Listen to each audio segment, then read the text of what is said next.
আমাৰ আজি পূৰ্ব নিৰ্ধাৰিতভাবে আমাৰ নগাঁও নলবাৰী জিলাত আমার এই সন্দর্ভতে মিটিং আছিল।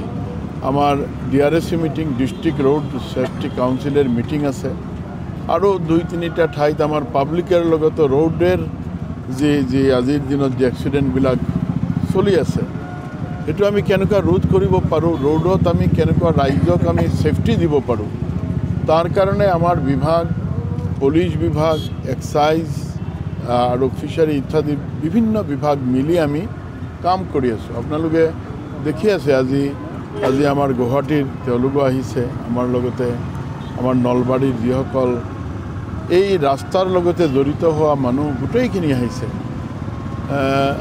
যেহেতু পূৰ্ব নিৰ্ধাৰিত আছিল, নহলে আজিৰ দিনত হয়তোবা আমি আৰু যেহেতু এই ঘটনাৰ লগতে ৰিলেটেড, এই কাৰণে আমি নলবাৰী আহিছোঁ আৰু আমি ৰাইজৰ ওচৰত যাম। আমি ডিচিৰ লগতে বহি আমি এই ক্ষেত্ৰত নলবাৰীটো আমাৰ কি অৱস্থাত আছে আৰু কিবা আমাৰ কৰিবলগীয়া আছে নেকি, এই গোটেইখিনি কথা আমি বিশ্লেষণ কৰিম। 10 গৰাকী এতিয়ালৈকে নিহত হৈছে আৰু আহত অৱস্থায় আৰু প্ৰায় 30 গৰাকী আছে। কাজেই এই ক্ষেত্ৰত উন্নত চিকিৎসাৰ কাৰণে আমি প্ৰয়াস কৰি আছোঁ। কিছুমান খুব হেভিলি ইনজিয়ৰ্ড আছে আৰু কিছুমান অলপ লাইট ইঞ্জুৰি হৈছে। কাজেই আমাৰ ডেপুটি কমিশ্যনাৰ, SP আমাৰ গোটেইখিনি মিলি তেওঁলোকক হস্পিটেল লৈ গৈছে আৰু হস্পিটেলত চিকিৎসা চলি আছে। য'ত যেনেকুৱা চিকিৎসা কৰিব লাগে আমাৰ চৰকাৰ ইয়াতে সাজু আছে। মাননীয় মুখ্যমন্ত্ৰী ডাঙৰীয়া প্ৰতি মুহূৰ্তে ক'বলৈ হ'লে ঘণ্টাত কেইবাৰমান টেলিফোন কৰি গোটেইখিনি তথ্য সংগ্ৰহ কৰি আছে আৰু খবৰ লৈ আছে। আপোনাৰ জৰিয়তে ৰাইজক যে চোৰাটো ধৰক আজিৰ দিনত যে বিভাগ আছে, বিভাগে আৱিষ্কাৰ কৰা নাই, খাবলৈ কোনো মানুহে কোৱা নাই। আমাৰ কোনো সুবাৰ্ণে কৈছে নেকি খাব লাগে?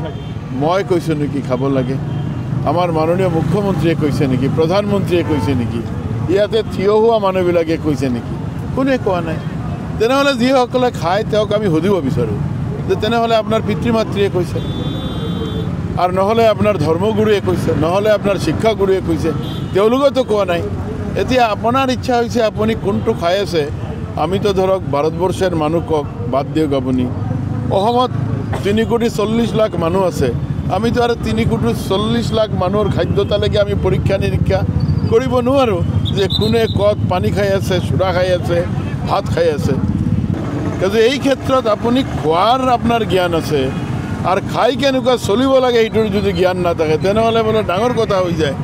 কিন্তু এই ক্ষেত্ৰত আমি চাই আছোঁ, গোটেইখিনি মিলি আমি চেষ্টা চলাই আছোঁ যে যি মানুহে ড্ৰাইভিং কৰিব তেওঁৰ ড্ৰাইভাৰ হিচাপে তেওঁৰ কেৰেক্টাৰ থাকিব লাগিব। ড্ৰাইভাৰৰ কেৰেক্টাৰত কোনো ঠাইত কোৱা নাই যে সুৰাপান কৰিব লাগে। সুৰাপান কৰিলে বৰঞ্চ পেনাল্টি দিয়া হয়।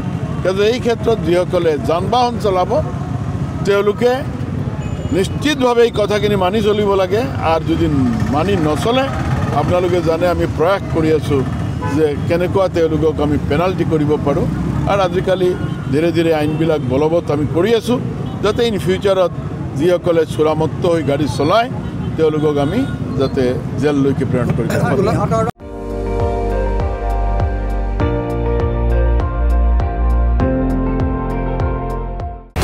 আপুনি চাই আছে ND24, সৰ্বশ্ৰেষ্ঠ নহয় সৰ্বোত্তমৰ দৌৰ।